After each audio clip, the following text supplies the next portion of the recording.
Kisah cinta keturunan Sunan Kalijaga, Sunan Muria dan Dewi Roroyono.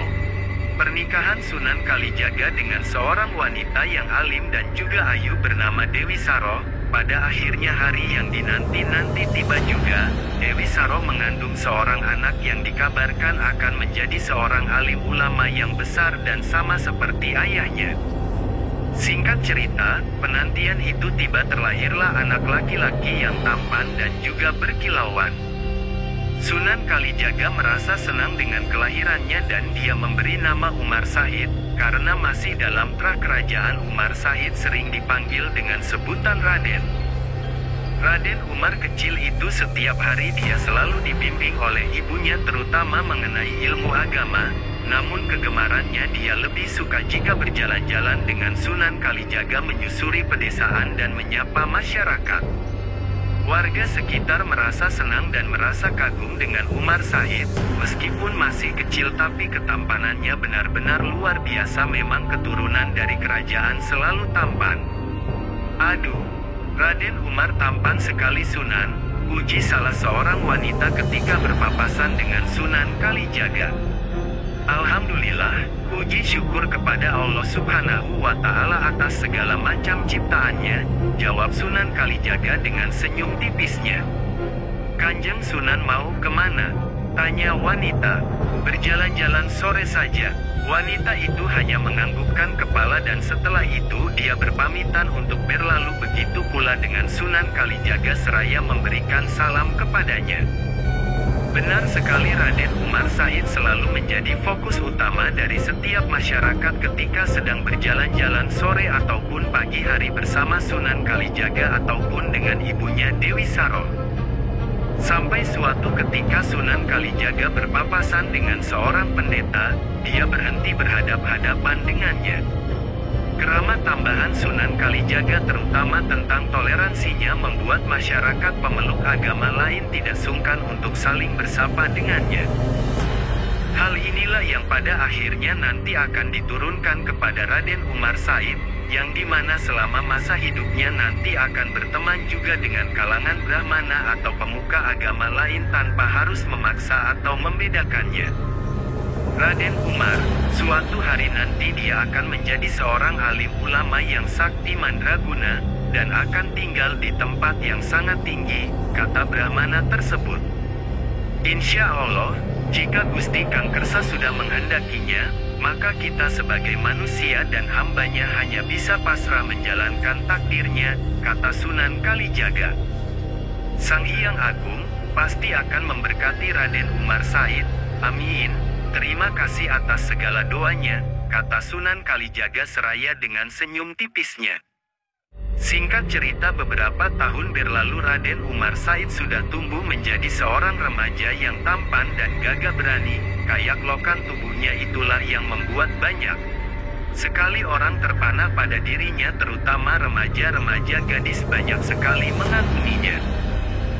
Hari itu Raden Umar tengah berjalan-jalan sendirian menyusuri pedesaan seperti biasanya ketika bersama dengan Sunan Kalijaga waktu masa kecilnya. Dia merasa senang jika bercengkrama dengan masyarakat, banyak sekali ilmu yang diambilnya. Kegemarannya inilah yang pada akhirnya membuat masyarakat terpana dengan sikap sopan santunannya, bukan hanya sekadar pada parasnya. Lemah lembut yang diperlihatkan Raden Umar Said kepada masyarakat, membuat warga sekitar merasa nyaman dengan dirinya, bahkan tidak sungkan-sungkan meskipun Raden Umar Said masih tera kerajaan. Kembalikan tongkatku, tiba-tiba saja terdengar suara gadis kecil yang tidak jauh dari jalan. Tongkatmu, apa yang sudah berada di tanganku ini akan menjadi milikku. Tidak jauh dari sana tampak anak seusia Raden Umar Said tengah memegang tongkat. Di samping anak tersebut ada beberapa pengawal, menjaganya seakan-akan dia adalah anak yang istimewa, mungkin masih kalangan kerajaan. Gadis kecil itu terus merengek agar diberikan tongkatnya. Hai, tidak pantas kamu berlaku seperti itu, serahkan tongkatnya kepada adik kecil ini, seru Raden Umar Said. Sontak saja suara Raden Umar Said membuat anak itu langsung melirik kepadanya. Dengan wajah sangar dan juga menunjukkan ekspresi kekesalannya, membuatnya semakin murka. Kamu tidak usah ikut campur, aku ini anak adipati, jadi rakyat jelata sepertimu harus tunduk padaku, kata anak tersebut dengan angkuhnya. Jadi seorang anak adipati, hanya berani melawan gadis kecil, kata Raden Umar.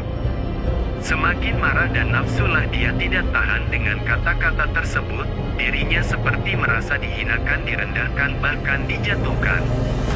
Dia langsung melempar tongkat ke arah gadis tersebut dan lalu mendekati Raden Umar Syahid dengan tatapan mata yang kesal. Apa maumu? Berani sekali melawanku? Jika kamu merasa anak adipati, mari kita balap lari batu besar yang berada di sebelah sana kembali ke sini lagi, ajak Raden Umar Said menantangnya, berusaha memberikan peringatan kepada anak adipati yang sombong itu. Baiklah, siapa takut? Pada akhirnya mereka berdua bersiap untuk berlari mengambil batu besar yang berada di seberang deretan rumah tersebut, dan lalu kembali membawanya tepat di mana gadis kecil itu berdiri sambil memegang tongkatnya terlihat ketakutan. Paman berdua menjadi penengahnya ya, kata Raden Umar Said dengan sopan. Dua pengawal anak adipati itu menemukan kepala mengerti dengan maksudnya. Dasar anak kampung, berani-beraninya kamu mengatur kedua pengawalku, kesal anak adipati tersebut. Tidak usah banyak bicara, mari kita lakukan. Tanpa basa-basi lagi mereka langsung berlari mengambil sebongkahan batu yang cukup besar juga untuk ukuran remaja seperti mereka. Raden Umar Said bisa lari di paling depan dari anak adipati. Tidak heran karena Raden Umar Said selalu berlatih ilmu kanuragan sehingga fisika lebih kuat dibandingkan remaja seusianya. Namun ketika ingin mengambil batu tersebut secara tiba-tiba, Raden Umar melihat nenek-nenek yang buta hampir terperosok. Dengan rendah hati ia membantu nenek-nenek tersebut mengarahkan pada jalan yang benar. Hal menjadi untuk anak adipati membawa batu yang lebih kecil dibandingkan milik Raden Umar Said lari ke arah dua pengawalnya.